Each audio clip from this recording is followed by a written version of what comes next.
School के एक लड़के का नाम लिखा है जिसे आपको गेस करना है। हाँ, लड़के का नाम लिखा है जिसे आपको गेस करना है। देखते हैं कौन करेक्ट बताता है। बताइए। नहीं। Askan. No. Zishan. No. Asad. No.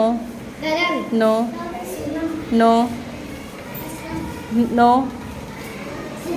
No. Arman. No. Saddam. No. Sufiya. No. Arman. No. Aryan. No. Hamza.